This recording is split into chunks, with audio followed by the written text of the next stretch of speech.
Hello guys, हमारे channel में आप सभी का बहुत बहुत स्वागत है। चलिए बिना देर किए आज की वीडियो शुरू करें। वीडियो पसंद आए तो चैनल को लाइक एंड सब्सक्राइब करें। हेलो वाथा, तो तुम आज क्या सुनाने वाले हो? हाँ, तो हम आज की अपनी स्टोरी शुरू करते हैं। एक नाइट क्लब, रात का समय, जहाँ बिल्कुल थोड़ी रोशनी ही थी। मी कुछ लोग नेज में झूम रहे थे तो कुछ डांस कर रहे थे। क्लब के and V I P room में कुछ लोग मीटिंग कर रहे। अन लोगों में से एक बोला, अगर उससे पता चलेगा तो क्या होगा? तो दूसरा बोला, उससे पता लगने से पहले हमारा काम हो चुका होगा। तभी क्लब में अचानक गोली चलने की आवाज आती है, जिससे भी आई पी रूम के बाहर खड़े गार्ड्स जो सामने खड़े थे वो दोनों वहीं मर जाते हैं। क्लब को कुछ ब्लैक कमांडो ने चारों तरफ से घेर लिया था। अन लोगों के बीच में से एक लड़का, जो कि देखने में बहुत हैंडसम था, उसकी कली घारी आंखें जिन्हें देखकर कोई भी डर जाए, उसका गोरा रंग, perfect body, safe six pack abs वाला एक लड़का क्लब के अंदर आता है। उसकी आंखों में गुस्सा साफ साफ देखा जा सकता था। सभी उसके गुस्से से बहुत डरे थे। तभी पीछे से उसी के जैसा हैंडसम देखने वाला एक और लड़का आता है और बोलता है, बॉस सभी अंदर है। तो वो दोनों गार्ड्स को कुछ इशारा कर अंदर चले जाते हैं। गार्ड्स थोड़ी देर में पूरा क्लब खाली करवा देते हैं। वैसे जब भी आई पी रूम में बैठे लोगों ने जब गोली की आवाज सुनी तो डर से कांपने लगे। वो बोले, आयुष सिंघानिया को यहाँ के बारे में कैसे पता चला? वो लोग सामने आयुष को देखकर खड़े हो गए। भले ही अभी आयुष बस 24 साल का है, पर उसने अपनी मेहनत से अपनी एक बिजनेस में एक बहुत भारी पहचान हासिल की है। आखिर उसकी पहचान हाय आयशी थी। वो उससे देखकर सर झुका कर खड़ा हो जाता था। आयुष सबको अनदेखा कर सोफे पर बैठा और सबसे बोला, तो किस बात की मीटिंग चल रही थी? मैं भी तो जानू। पीछे से आयुष के साथ जो दूसरा डी लड़का प्रशांत पाठक बोला, बॉस। उसके बोलने से पहले आयुष ने उससे चुप रहने को कहा और दूसरे तरफ देखते हुए बोला, हाँ टू मिस्टर ओबरॉय, क्या बेकर रहा था? मैं हाँ, क्या मीटिंग चल रही थी यहाँ? वही सामने खड़े मिस्टर ओबरॉय के तो डर के मारे पसीने चट रहे थे। तो ये आयुष कौन है और यहाँ क्लब में हो क्या रहा था?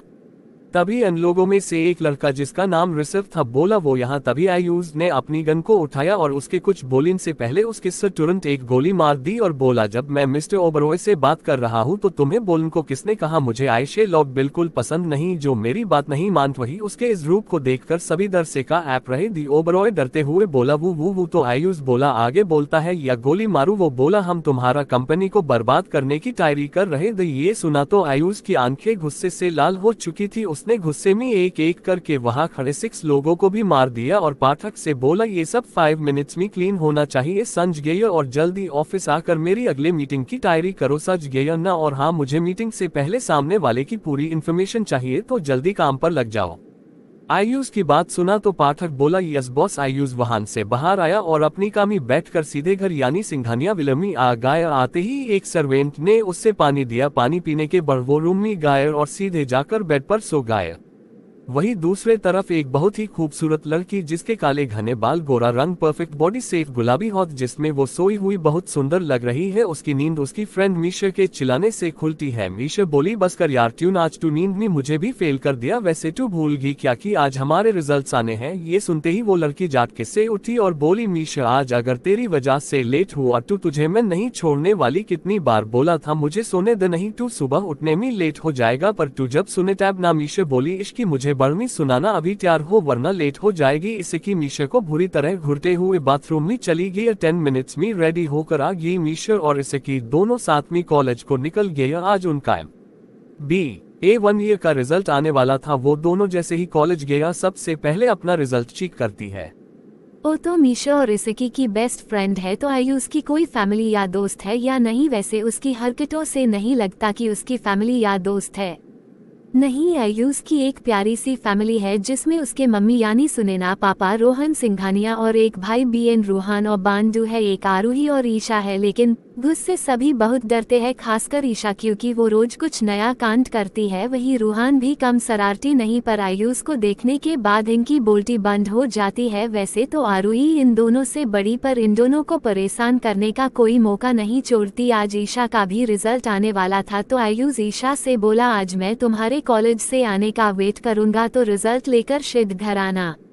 ये सुना तो ईशा की तो डर बुरी हालात हो गई थी, क्योंकि वो कभी भी पढ़ाती नहीं थी और रिजल्ट आने पर चुपचाप जाकर पापा को दिखाकर किसी तरह से माना कर बात को संभाल लेती थी। पर अगर आयुष ने उसका रिजल्ट देखा तो क्या होगा, वो यही सोच सोच कर डर रही थी।